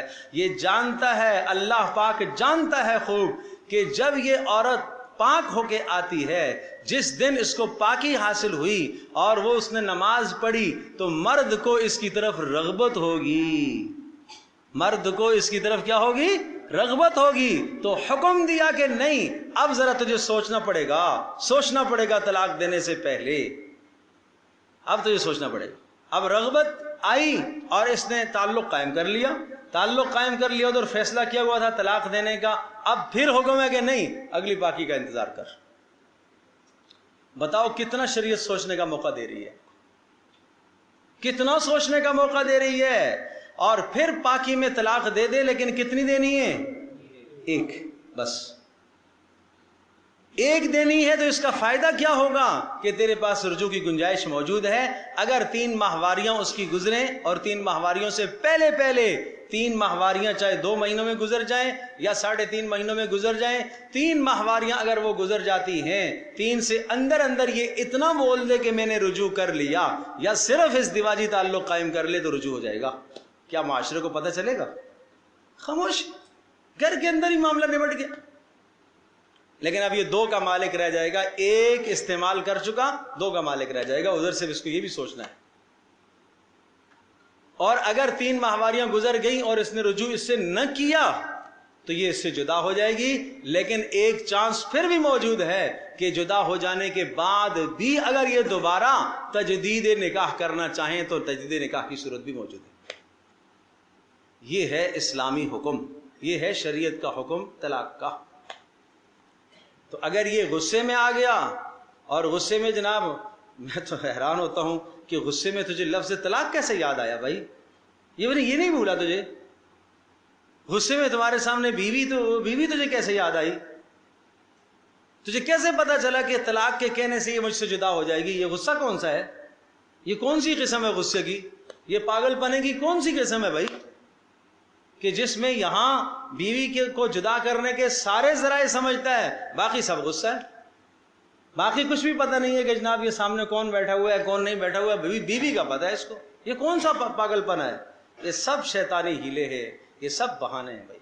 اب آئیے آیت میں، یا ایھا النبی، اے نبی، اذا طلقتم النساء، آپ ایمان والوں سے کہہ دیجئے، اذا طلقتم النساء، جب تم عورتوں کو طلاق دینا چاہو تو کیا کرو؟ فطلقوہن، تو ان کو طلاق دو، لعدتہن، یہ لام فی کے معنی میں ہے، فی عدتہن، ای فی وقت عدتہن، اس طرح سے ان کو طلاق دو تاکہ ان کی عدت شمار کرنا آسان ہو. فطلقوہن لعدتہن، ان کی عدت شمار کرنے کے وقت میں طلاق دو. اور عدت شمار کرنے کا وقت پاکی کا وقت ہے. جب یہ پاکی ہے، پاکی کی حالت میں طلاق دی، اب اس کے بعد ایک حیض آئے گا، پھر دوسرا حیض آئے گا، پھر تیسرا حیض آئے گا، 3 حیض گزر جائیں گے تو بس یہ عورت اس سے جدا ہو جائے گی، عدت اس کی پوری. وَأَحْصُ الْعِدَّةِ، دوسرا حکم یہ آیا ہے کہ عدت کو شمار کرو. یہ حکم مردوں کو دیا ہے، عورت اپنے ایام بھول جائے گی، یہ تمہیں ضروری ہے. سربراہوں کو حکم ہے کہ وَأَحْصُ الْعِدَّةِ، مردوں کو حکم ہے اس کی عدت کو یاد رکھو. تو ہائے ہائے، وَاتَّقُوا اللَّهَ رَبَّكُمْ، اور اللہ سے ڈرتے رہنا اس معاملے میں. طلاق دینے میں جلد بازی نہ کرنا، یہ معنی ہے وَاتَّقُوا اللَّهَ رَبَّكُمْ، طلاق دینے میں جلد بازی نہ کرنا. نمبر 2، 3 طلاقیں بیک وقت مت دے دینا. نمبر 3، وَاتَّقُوا اللَّهَ رَبَّكُمْ، حالت حیض میں طلاق دینے سے اپنے رب سے ڈرنا. بات سمجھے بھائی؟ حضرت عبداللہ ابن عمر رضی اللہ تعالی عنہما نے اپنی بیوی کو حالت حیض میں طلاق دے دی، اور فرمایا، حضرت عبداللہ ابن عمر رضی اللہ تعالی عنہ کو عمر نے کہا جاؤ جا کے رجوع کرو، اور رجوع کر کے پھر دوبارہ طلاق اگر دینی ہے تو پھر پاکی کی حالت میں طلاق دو. ناراض ہو گیا، طلاق دینے کا طریقہ بھی تمہیں نہیں آتا. کیسے لوگ تھے، کس قدر شریعت کے مسائل اور احکام کا خیال رکھتے تھے. آج تو مائیں بھی طلاق دلوانے پر مجبور ہوتی ہے، جبر کرتی ہیں بیٹے کو، دو ہی دو، اس کو فارغ کرو، اس کو کس لیے رکھا ہوا ہے تو نے اس نے. ارے بھائی تحمل کرو، بھائی تحمل کرو، حوصلہ رکھو.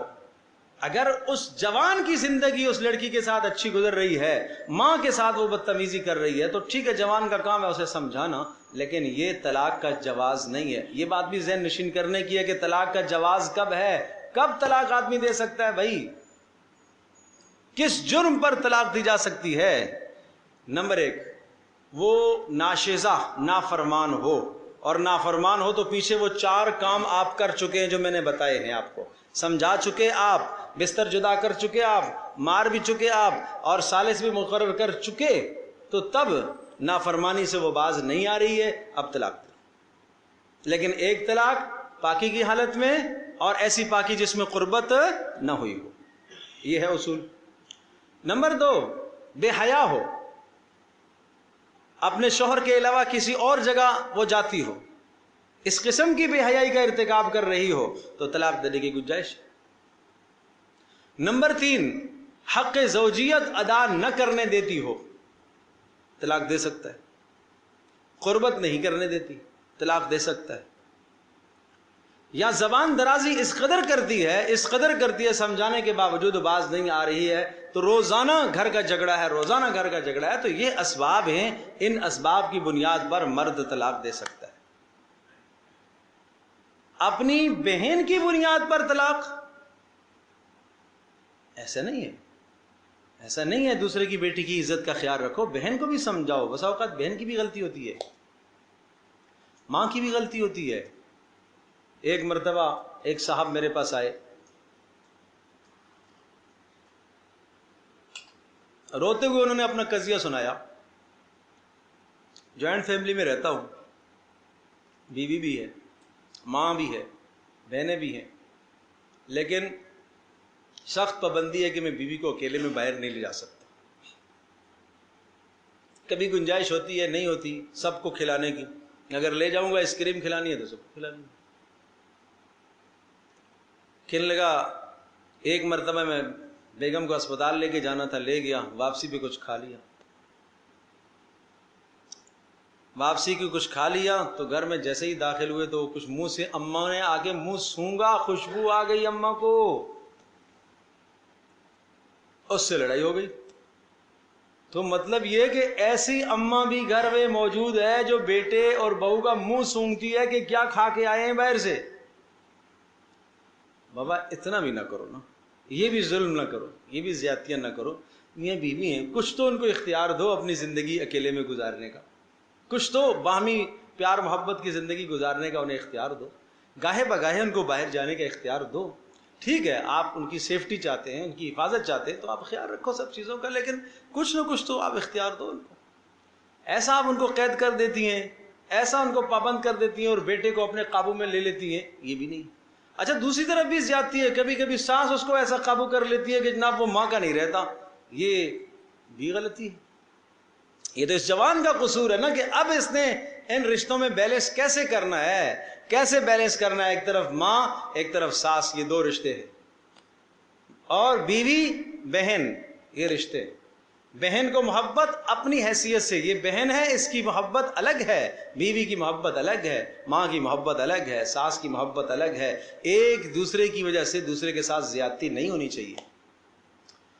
تو اب آئیے سنیے، وَأَحْصُوا الْعِدَّةَ وَاتَّقُوا اللَّهَ رَبَّكُمْ، اللہ سے ڈرتے رہو۔ یہاں میں نے لفظ بڑھائے ہیں کہ اللہ سے ڈرتے رہو کس معاملے میں؟ 3 طلاقیں مت دینا۔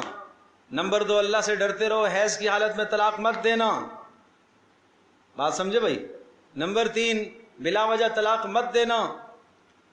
چوتھا حکم آیا لا تخرجوہن من بیوتہن، معنی یہ کہ طلاق تو دے دی ہے تو اب وہ عدت آپ ہی کے گھر میں گزارے گی۔ لا تخرجوہن من بیوتہن، مت نکالو ان کو ان کے گھروں سے۔ یہاں مرد ایک بات ذہن نشین کر رہے، ایک بات ذہن نشین کریں، بڑی اہم بات ہے، بڑی اہم بات ہے۔ گھر کس کا ہے؟ آپ نے خریدا ہے، آپ گھر کے مالک ہیں، آپ کے نام پر کاغذات ہیں۔ قرآن گھر عورت کی طرف منسوب کرتا ہے۔ لا تخرجوہن، ان کو مت نکالنا، من بیوتہن، ان کے گھروں سے۔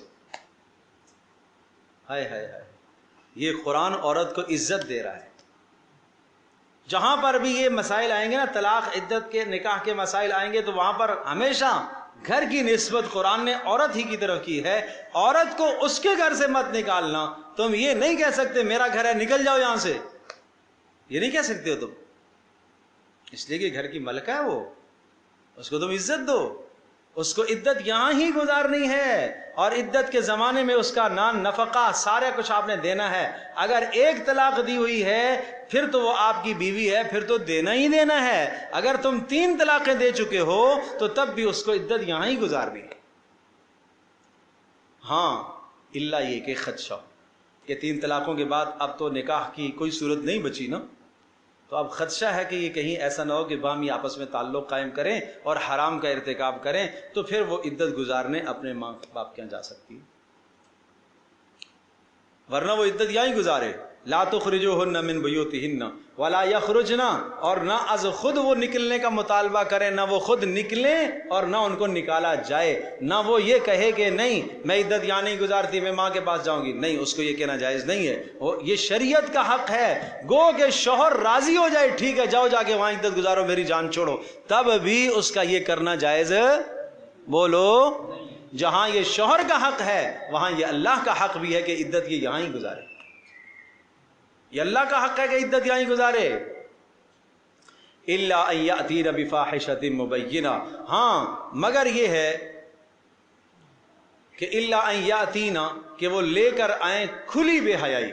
اب سنیے گا، کھلی بے حیائی اگر لے کر آئیں، مفسرین نے لکھا ہے کہ قرآن کہتا ہے کہ ان کو ان کے گھروں سے نہ نکالنا۔ نمبر 2، وہ از خود بھی اپنے گھروں سے نہ نکلیں۔ اب الا یاتین بفاحشۃ مبینہ، مگر وہ بے حیائی صراحتاً لے کر آ جائیں تو جا سکتی ہیں۔ مطلب کون سی بے حیائی؟ بعض نے کہا کہ از خود نکلنا ہی بے حیائی ہے۔ نہیں سمجھے بات؟ از خود عورت کا گھر سے عدت گزارے بغیر نکلنا ہی کیا ہے؟ یہی بے حیائی ہے۔ اسی کی طرف قرآن اشارہ کر رہا ہے کہ اگر خود بے حیا بن کے نکلنا چاہتی ہے تو جائے۔ اور بعض مفسرین نے یہ بھی لکھا ہے کہ الا یاتین بفاحشۃ مبینہ کا مطلب یہ بھی ہے کہ اگر وہ کسی بے حیائی کا واقعتاً ارتکاب کر دے بیٹھتی ہے، ناجائز کوئی تعلق قائم کر دیتی ہے، تو اب آپ نکال سکتے ہیں۔ اب اگلا لفظ سنیے گا، اگلا لفظ سنیے گا جو ہمارے سب کی نفسیات پر، سب کی خواہشات پر، سب کے اندر کے جو ناجائز جذبات ہیں، انتقامی جذبات ہیں، ان پر چوٹ مار رہا ہے۔ یہ لفظ وَتِلْكَ حُدُودُ اللَّهِ، یہ اللہ کی حدیں ہیں۔ تمہارا غصہ ہے، تم ابھی سے نکالنا چاہتے ہو، تمہارا غصہ ہے 3 دینا چاہتے ہو، تمہارا غصہ ہے، مار پیٹ کے نکالنا چاہتے ہو، لیکن یاد رکھنا یہ اللہ کی حد ہے، اس کو تجاوز نہ کرنا، یہ اللہ کے احکام ہے۔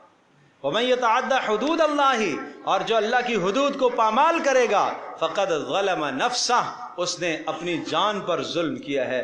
کسی کا کیا بگاڑا ہے، اپنے اوپر ہی ظلم کیا ہے۔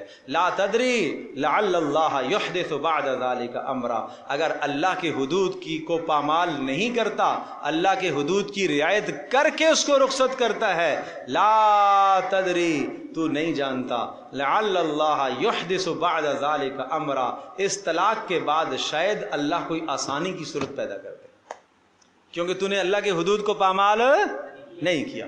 طلاق دی ہے تو کب دی ہے؟ پاکی کی حالت میں، ایسی پاکی کی حالت میں کہ قربت نہیں ہوئی۔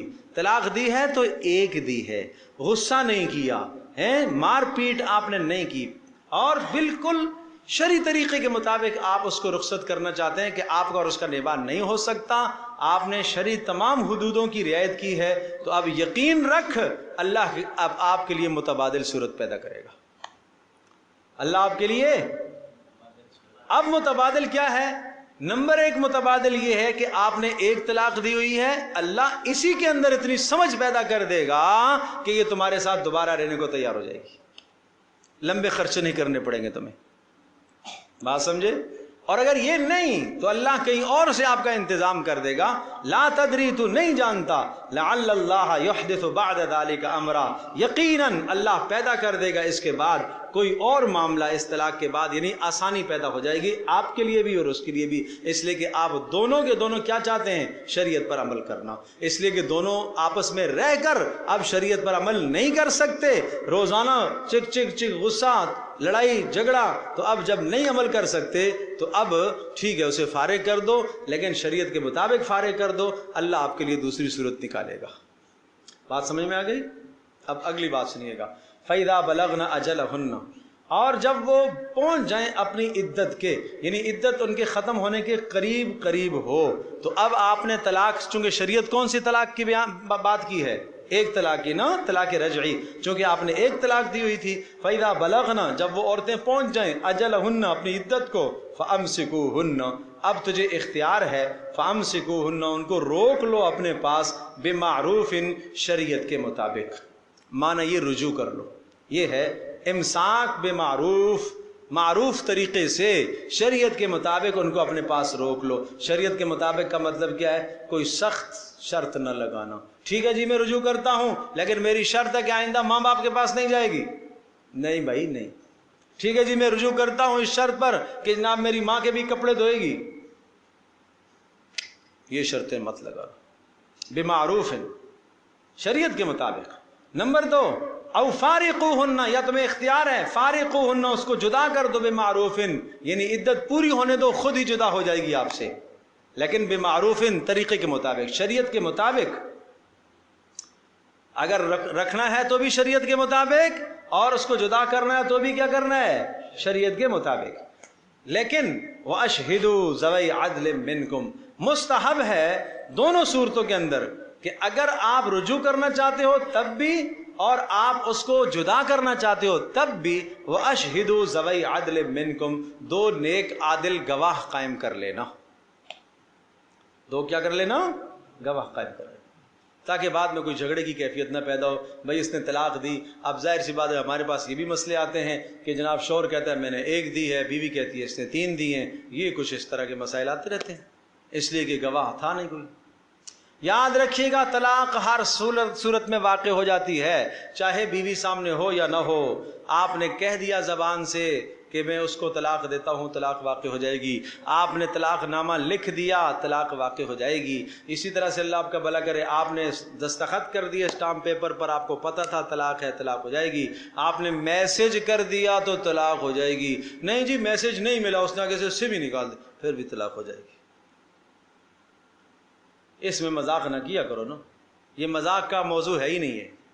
اس لیے حدیث پاک میں آتا ہے کہ ثلاثن جدہن جد وہزلہن جد، 3 چیزیں ایسی ہیں کہ جن کا مذاق بھی سنجیدگی ہے اور سنجیدگی بھی سنجیدگی ہی ہے، گویا کہ اس میں مذاق کی کوئی گنجائش ہے ہی نہیں ہے، مذاق کی کوئی گنجائش نہیں ہے اس میں۔ چلو آگے دیکھیے، وَأَشْهِدُوا ذَوَيْ عَدْلٍ مِّنْكُمْ، اور دو عادل گواہ مقرر کر لو، اور وَأَقِيمُوا الشَّهَادَةَ لِلَّهِ، اور ان گواہوں کو ساتواں حکم یہ آیا کہ ان گواہوں کو چاہیے اقیموا الشہادۃ للہ، اللہ کی رضا کے لیے وہ سچ سچ گواہی دے، وہ جھوٹی گواہی نہ دے۔ ذالکم یوعظ بہ، یہ سارے کے سارے احکام جو پیچھے گزرے ہیں کہ جناب طلاق دو تو طریقے کے مطابق طلاق دو، اور عدت اس کو گزارنے دو، گھر سے نہ نکالو، اس کے نان نفقے کو دو، اس پر ظلم اور زیادتی نہ کرو، اور جب اس کی عدت پوری ہونے لگ جائے تو اب آپ اس کو چاہو تو روک لو، یعنی رجوع کر لو، چاہو تو اس کو جدا کر لو، اور دو گواہوں کو قائم کر لو۔ یہ سب کچھ ذالکم یوعظ بہ، ان تمام احکامات کی نصیحت کی جاتی ہے کس کو؟ من کان یؤمن باللہ والیوم الآخر۔ یہ سارا مسئلہ اسی کے لیے ہے جو اللہ پر اور آخرت پر ایمان رکھتا ہے۔ مانے گا تو وہی نا جس کو، جو اللہ کو نہیں جانتا، جو آخرت کو نہیں جانتا، تو بھائی بھینس کے سامنے بین بجاتے رہو، اسے کیا معلوم؟ چھوڑنا یار، چھوڑ، دیکھی جائے گی دیکھی جائے گی، کیا ہوتا ہے، میں 3 دوں گا، 2۔ اس لیے قرآن کہتے ہیں ان باتوں کا اثر ہوگا کس پر؟ جس کا ایمان ہوگا اللہ پر اور آخرت پر۔ اور اگلا جملہ سمجھے گا، اور یہ بڑا پیارا جملہ ہے، عجیب جملہ ہے قرآن کریم، اور یہ ہمارے لیے جو قرآن کریم اللہ کا کلام ہے نا، یہ حکم نامہ ہی صرف نہیں ہے کہ بھائی آرڈر آرڈر، یہ آرڈر وہ آرڈر، نہیں، یہ ترغیبی بات بھی کرتا ہے، ترغیبی بات بھی کرتا ہے، اس حکم پر عمل درآمد کے لیے ایسے جملے لے کے آتا ہے کہ آدمی کا شوق ہونے لگتا ہے کہ میں عمل کروں۔ دیگر حکومتوں کے جو قوانین ہوتے ہیں نا، وہ قانون ہے بس۔ یہاں پر دیکھو وَمَن يَتَّقِ اللَّهَ يَجْعَلْ لَهُ مَخْرَجًا، کہا جو اللہ کا ڈر اختیار کرے گا، یہ تمام معاملات میں، طلاق دینے میں، عدت گزارنے میں، عورت جو اللہ کا ڈر اختیار کرے گی، يَجْعَلْ لَهُ مَخْرَجًا، اللہ پاک اس کو نکلنے کی صورت پیدا کرے گا، اس مشکل سے نکلنے کی صورت اللہ پاک پیدا کرے گا۔ وَيَرْزُقْهُ مِنْ حَيْثُ لَا يَحْتَسِبُ، اور اللہ اس کو وہاں سے عطا کرے گا جہاں سے اس کا گمان بھی نہیں ہے۔ دونوں باتیں ہو سکتی ہیں، اللہ اس کو وہاں سے روزی دے گا جہاں سے اس کا گمان نہیں ہے، اور اللہ اس کو وہاں سے شادی عطا فرمائے گا جہاں سے اس کا گمان نہیں ہے۔ سمجھے بھائی؟ وَمَن يَتَوَكَّلْ عَلَى اللَّهِ فَهُوَ حَسْبُهُ، اور جو آدمی اللہ پر توکل کرتا ہے، اللہ پر بھروسہ کرتا ہے، فَهُوَ حَسْبُهُ، تو اللہ پاک اس کے لیے کیا ہے؟ کافی ہو جاتا ہے نا۔ اللہ کافی نہیں ہے اس کے لیے، ان اللہ بالغ امری، اللہ پاک اپنے ارادوں کو پورا کر لیتا ہے۔ قد جعل اللہ لکل شیء قدرا، ہاں ہر شے کے لیے اللہ پاک نے ایک وقت مقرر کیا ہوا ہے۔ قد جعل اللہ لکل شیء قدرا، ہر چیز کے لیے اللہ کے ہاں ایک وقت مقرر ہے۔ معنی یہ ہوا کہ ایک وقت مقرر ہے، یہاں تک تم دونوں نے آپس میں زندہ رہنا تھا، ایک ساتھ رہنا تھا، یہ ہو گیا معاملہ، اب یہ دن پورا ہو گیا۔ اب جب اللہ پاک کے ہاں مقدر ہے کہ تجھے دوسری عورت ملے گی، وہ جو مقدر کا دن ہے وہ دن آئے گا تو اللہ پاک تیرے لیے اسباب پیدا کرے گا۔ لہذا جلد بازی نہیں کرو، صبر کرو۔ قد جعل اللہ لکل شیء قدرا، ہر شے کا ایک وقت مقرر ہے، اس وقت سے پہلے کچھ کام نہیں ہوتا۔ یہاں ایک واقعہ عرض کرتا ہوں، وَمَن يَتَّقِ اللَّهَ يَجْعَلْ لَهُ مَخْرَجًا وَيَرْزُقْهُ مِنْ حَيْثُ لَا يَحْتَسِبُ۔ ایک صحابی آئے، اللہ کے رسول، میرے بیٹے کو کافروں نے گرفتار کر لیا اور لے گئے، اور انہوں نے جا کے جھگڑ دیا۔ آپ علیہ الصلوۃ والسلام نے 2 باتیں بتائی ان کو، اتق اللہ وقل لا حول ولا قوت الا باللہ، اللہ کا ڈر اختیار کرو اور لا حول ولا قوت الا باللہ پڑھتے رہا کرو۔ تو یہ دونوں کام انہوں نے کیے۔ تو ایک دن صبح کے سویرے میں دیکھا تو ان کا بیٹا آ گیا، اور اس کے ساتھ بہت سارے جانور بھی، وہ بھی آ گئے۔ کہا یہ کیا بھائی؟ کہا رات کو میں جناب کافروں نے جہاں مجھے بند کیا تھا میں بند تھا، اور اچانک میں نے دیکھا کہ میری زنجیر ٹوٹنے لگ گئے، اور زنجیر ٹوٹے میں اٹھا باہر نکلا، اور میں نے سوچا اپنے گھر تک پہنچنے کے لیے کوئی سواری نہیں ہے، تو ایک اونٹ کو میں نے اٹھایا اور اس پر میں سوار ہوا، اس کے پیچھے پیچھے یہ سارے جانور چل کے آ گئے، بھیڑ بکریاں شکریاں سب کچھ۔ تو رسول اللہ صلی اللہ علیہ وسلم کی خدمت میں صبح حاضر، اللہ کے رسول میرے بیٹے کے ساتھ یہ معاملہ پیش ہوا، ہمارے جیسا کوئی ہوتا تو نہیں، پوچھنا نہیں ہے، پوچھیں گے تو پھر منع کر دیں گے نا، پوچھیں گے تو پھر منع کر دیں گے۔ مولوی صاحب سے مسئلہ ہم یہ نہیں پوچھیں گے، بھائی منع ہو جائے گا، منع ہو جائے گا، منع ہو جائے گا جی، جہاں پھنستے ہیں نا وہاں ہی پوچھتے ہیں، سمجھو بھائی۔ تو وہ تھے جی پوچھتے ہیں، چلو پوچھا رسول اللہ صلی اللہ علیہ وسلم سے، آپ نے فرمایا ھذا رزق ساقہ اللہ الیک، یہ اللہ نے آپ کو رزق عطا فرمایا، کھاؤ۔ یہ ہے وَمَن يَتَّقِ اللَّهَ يَجْعَل لَّهُ مَخْرَجًا، جو تقوی اختیار کرتا ہے، کسی سے ذکر نہیں کرتا، اپنے فاقے کو، ذاتی فاقے کو چھپاتا ہے، اللہ اس کے لیے انتظام کرتا ہے۔ ٹھیک ہے؟ ہاں، ایک اور صحابی اپنی حاجت کے لیے گئے جنگل میں، اور دیکھا تو ایک چوہا جو ہے ایک جو ہے سوراخ سے ایک درہم نکال کے لا کے ڈالا، دوسرا ڈالا، تیسرا ڈالا، چوتھا ڈالا، 17 درہم لا کے نکالے۔ پھر اس کے بعد تھیلی بھی نکال کے لے آیا، مطلب ہے کہ خالی تھیلی تھی، جو درہم تھے سارے لے آیا ہوں۔ انہوں نے فارغ ہو کر ان دراہم کو تھیلی کے اندر ڈالا اور رسول اللہ صلی اللہ علیہ وسلم کی خدمت میں، اے اللہ کے رسول یہ معاملہ میرے پاس ہوا، 3 دن سے فاقہ تھا لیکن کسی کو بتایا میں نے نہیں ہے۔ آپ نے فرمایا یہ اللہ نے آپ کے لیے روزی کا انتظام کیا ہے۔ یہ ہوتا ہے وَمَن يَتَّقِ اللَّهَ، جو اللہ سے ڈر رکھتا ہے، بچتا رہتا ہے سوال کرنے سے، اظہار کرنے سے، يَجْعَل لَّهُ مَخْرَجًا، اللہ اس کو اس مشکل سے نکالیں گے، وَيَرْزُقْهُ مِنْ حَيْثُ لَا يَحْتَسِبُ، اور اللہ پاک وہاں سے انتظام کرے گا جہاں سے اس کا گمان بھی نہیں ہے۔ إِنَّ اللَّهَ بَالِغُ أَمْرِهِ، بے شک اللہ تبارک و تعالیٰ اپنے فیصلے پر غالب ہے۔ قد جعل اللہ لکل شیء قدرا، اور اللہ تبارک و تعالیٰ نے ہر چیز کا ایک وقت مقرر کیا ہوا ہے۔ کیا وقت ہوا بھائی؟ اچھا چلو کیا کریں؟ نہیں آگے مسائل اہم ہیں، چلو یہ تھوڑی سی 2 آیتیں اور پڑھ لیتے ہیں، اہم مسائل ہیں۔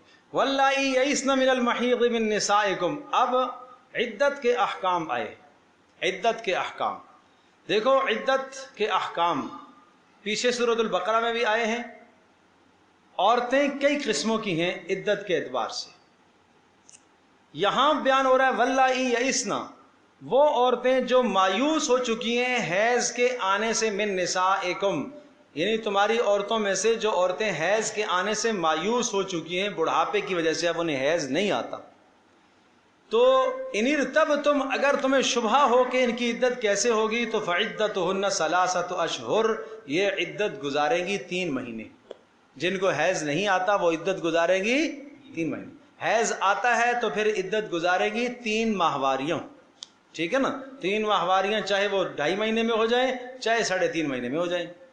واللائی لم یحضن، اور نمبر 2 وہ عورتیں، وہ بچیاں جن کو حیض سرے سے آیا ہی نہیں ہے، کم عمری کی وجہ سے، مطلب یہ ہے کہ نکاح میں دے دی ہے، نکاح کرا دیا ہے بچی کا، اور نابالغہ کا نکاح کرا دیا ہے کسی ولی نے، اور اس کو نابالغہ ہی کو طلاق ہو گئی ہے اور ابھی اس کا حیض آیا ہی نہیں ہے، تو اس وقت اس کی عدت کیسے گزرے گی؟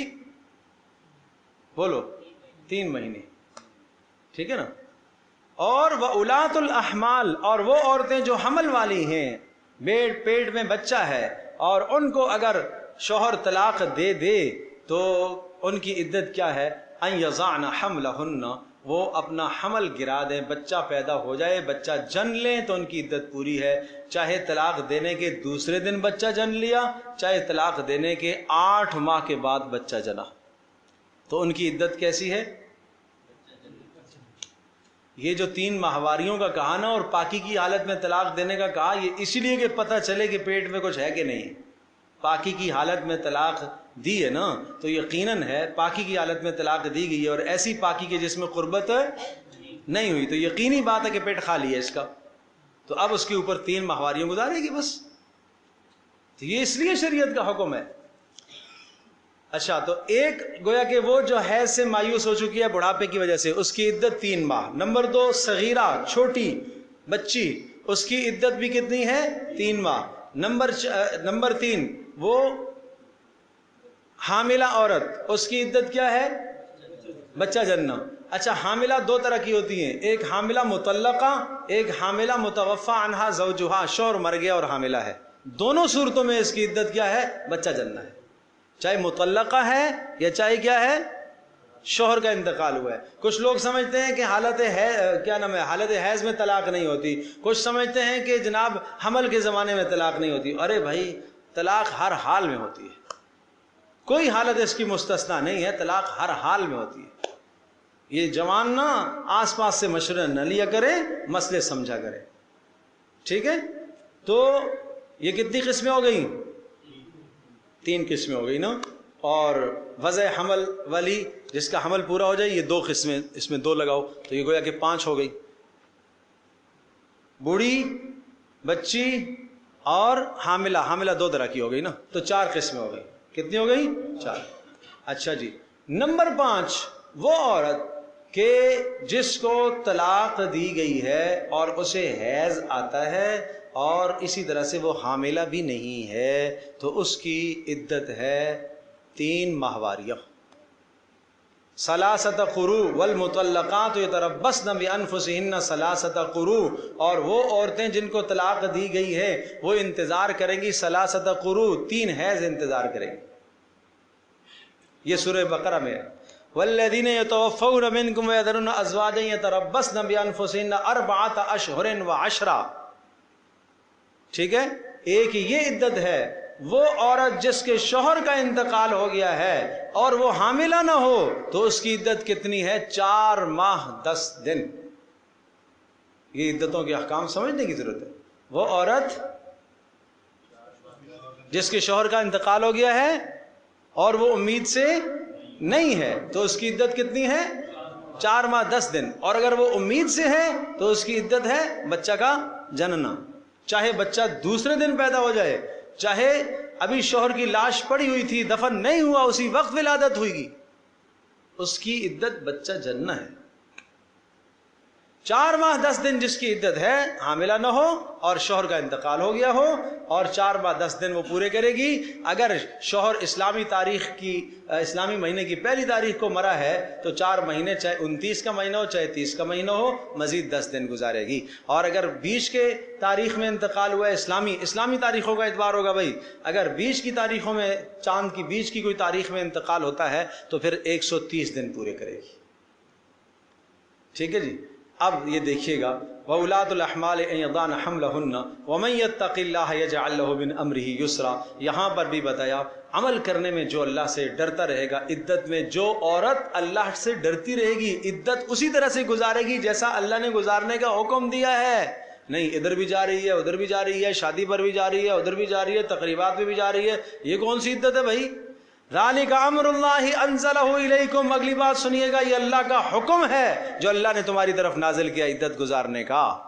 یہ عدت گزارنے کا حکم اللہ نے اتارا ہے. ومن یتق اللہ، اور جو اللہ سے ڈرے گا، اللہ کے حکم کو پورا کرے گا، یکفر عنہ سیئاتہ، اللہ اس کے گناہوں کو معاف کرے گا، ویعظم لہ اجرا، اور اللہ پاک اس کو 2 اجر دے گا اعمال پر.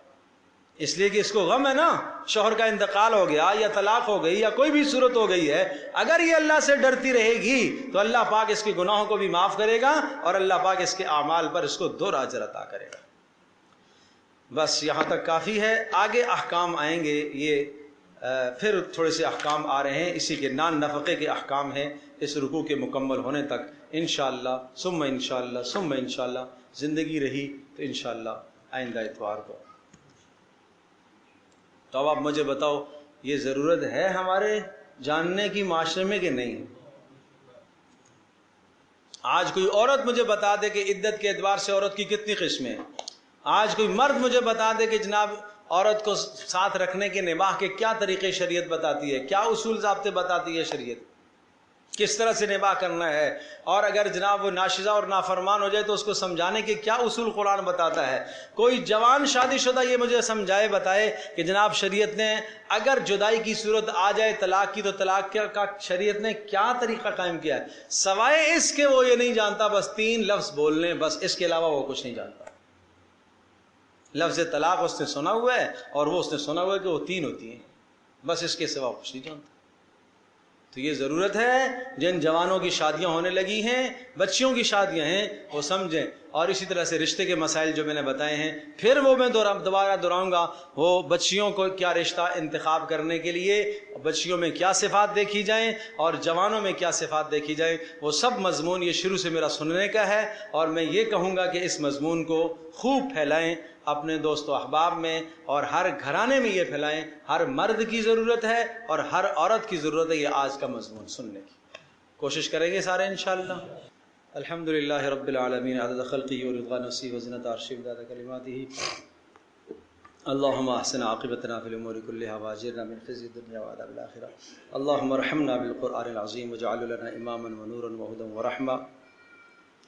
اللهم ذكرنا مما نسينا وعلمنا مما جهلنا وارزقنا تلاوته آناء الليل واطراف النهار واجعله لنا حجة یا رب العالمین واجعله لنا حجة یا رب العالمین. اے اللہ ہماری اس مجلس کو قبول فرما. اے اللہ ہمارے لیے آسانیاں پیدا فرما. اے اللہ مشکلات دور فرما. اے اللہ عافیت کرم احسان اور فضل والا معاملہ فرما. اے اللہ جتنے بزرگ حضرات آئے مائیں بہنیں تشریف لائی سب کا آنا قبول فرما. اے اللہ سب کا آنا اپنی بارگاہ میں قبول فرما. اے اللہ سب کا آنا قبول فرما. اے اللہ ان مسائل کو ہمیں سیکھنے کی توفیق عطا فرما. اے اللہ ہمارے لیے اسباب پیدا فرما. اے اللہ ہمارے لیے اسباب پیدا فرما. اے اللہ مدرسے کے لیے اے اللہ زیادہ سے زیادہ ہمارے لیے اسباب پیدا فرما. اے اللہ کشادہ زمین کے اسباب پیدا فرما. اے اللہ جہاں کشادگی کے ساتھ وسعت کے ساتھ ہم دین کی خدمت کر سکیں اے اللہ ایسے اسباب ہمارے لیے پیدا فرما. اے اللہ مشکلات دور فرما. اے اللہ عافیت کرم احسان والا معاملہ فرما. اے اللہ شرور سے فتنوں سے ہماری حفاظت فرما. انسانی شرور سے شیطانی شرور سے ہماری حفاظت فرما. اے اللہ ہماری دعاؤں کو قبول فرما. وصلی اللہ تعالی علی خیر.